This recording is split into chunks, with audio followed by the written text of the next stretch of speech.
Hey everybody, welcome back to Why Not RV. If this is your first time watching, I'm Chris, and today we're going to dump these tanks for the second time.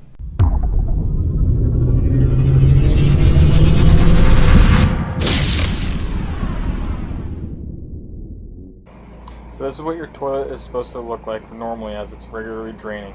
Water just goes right down.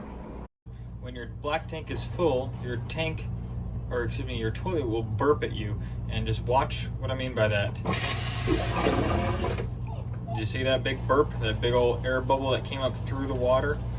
So when your tank gets too full, what happens is the vent that goes up to the roof gets a little water in it because it's completely full. Well, if air can't get back down inside the tank, it's going to look for air in any possible entrance. So once this thing gets flushed, it forces the air to come into it, and that's why you get that burp before the water goes down. Otherwise, the air pressure holds it out. If you watched my video from 2 weeks ago, you know that we dumped these tanks through my portable gray tank that's down there, and that worked out just fine, and I could do it again, but I had a lot of requests because I also showed off the Macerator pump that I have. I didn't have garden hose for it at the time, so we chose to use that. But I went ahead and bought the garden hose so I could show you guys how the Macerator pump works and how we dump a tank with the Macerator pump, either while you're mooch docking or while you're at home, and you can dump this straight into your toilet at home.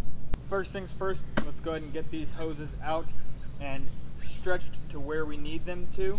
And then once we do that, we're going to go ahead and test them with a regular water supply to make sure that the connection does not leak, because this is going 200 feet. So I have two 100-foot hoses reaching across the road here. And to make sure that we don't have a really nasty mess in the middle of the road, we're going to test the connection first with regular water.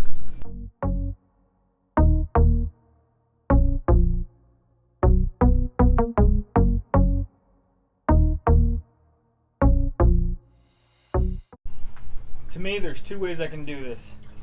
One is I can take this hose, go right through that window, and that's actually the downstairs toilet, and the toilet sits right below that window. And I can feed this hose into the toilet, just down a foot, and make sure it's held in place there. And once this pump's going, it'll just push right through the pipes and go right down into the sewer. But to me, the easier thing, or at least the less stinky thing for inside, because going inside with this through the toilet is going to smell horrible.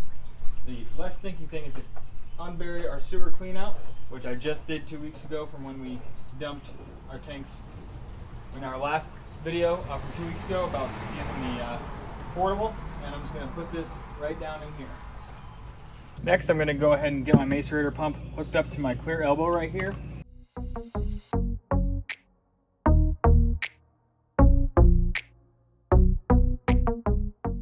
Now my Macerator is hooked up. So this is our fresh water in for the flush, and this is obviously the black, or the nasty water out. So we're going to hook this hose up on this backside here.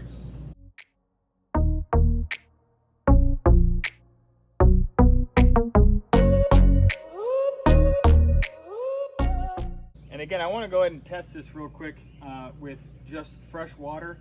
So I'm going to go ahead and hook up my hose right from the wet bay to here and charge the line up and make sure that things are flowing properly with no leaks.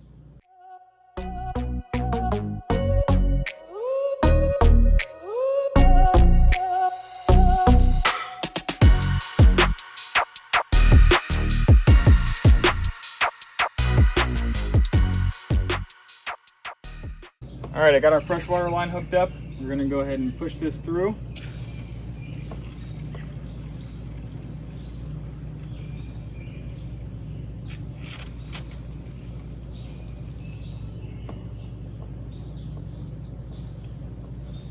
All right, so this is again my first time using the Macerator pump. It didn't seem to want to go out the hose at all. It just kind of started to pressurize, and now you saw water come out of here a little bit.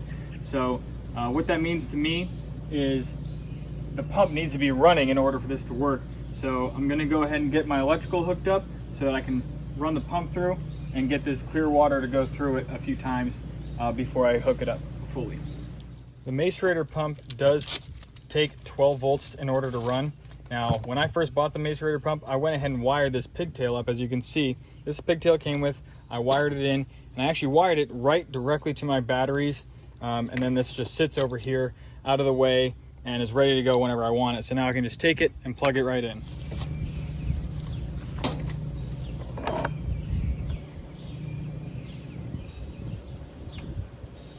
All right, with everything plugged in, I can go ahead and press this button and it should turn the pump on, and that water that's in there should come out. So let's see what happens. All right, it's starting to work, so I'm gonna go ahead and turn the fresh water on here, and hopefully it'll start to go down and not pressurize in here, but we're gonna keep an eye on it.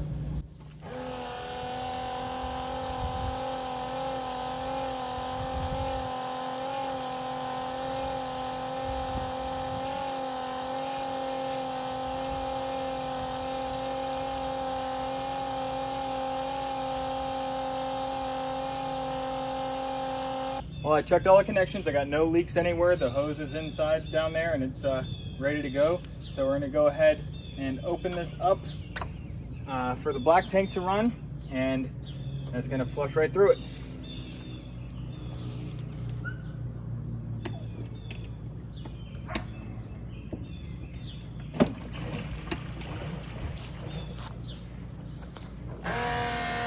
Everything is running smoothly. We got no leaks anywhere. It's going right down in. It looks like, you know, it takes quite a bit of time. I'm not sure how long this is going to take. I do know that it talks about the motor not running for a certain amount of time. So I'm going to go ahead and read my instructions real quick to figure that out. I'm also going to go ahead and hook up my black tank flush so that I can just really clean out the tank as much as I possibly can and just keep pumping this thing through fresh water so that it's as clean as it can be when we're all done with this. Okay, so it says specifically, do not run for more than 15 minutes continuously. It empties a typical 40-gallon tank in less than 5 minutes. So I'm going to go ahead and watch the time on that, and if I need to turn it off to give it a break, we'll do that, but we'll see how this works. As I've seen in other videos of people using this, it did end up turning itself off before the 15-minute mark. It had only been about 10 minutes. It did go ahead and turn itself off. I imagine it's just taking so long because I'm going through such a long run of hose. If I wasn't going this far, I imagine it would not take nearly as long. But it did turn itself off. I believe it has a overheat protection built into it, so I'm sure that's all that is. I'm going to give it about 5 minutes, and I'm going to turn it back on again and see how we're doing.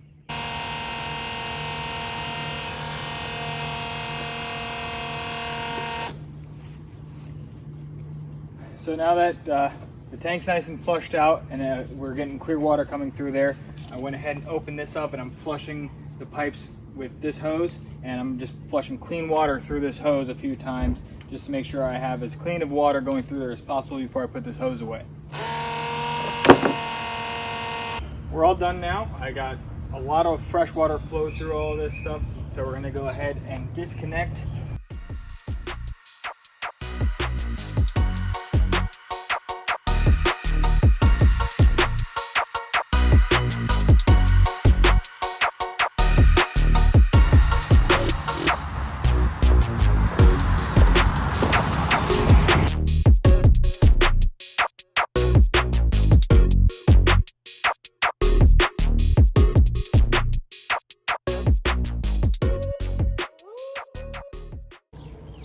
And that's pretty much it. You know, we got a little bit of fresh water that I was rinsing out that doesn't quite go down the hose at the very end. But again, it's just fresh water. I got it nice and rinsed out in there. And now I'm going to go ahead and coil everything up, put everything away, and that's it. Thanks for watching this week's video. If you have any questions, please put them in the comments below. If you want to share your experiences with your Macerator pump, go ahead and put those below as well. And thanks for watching. We'll see you next time.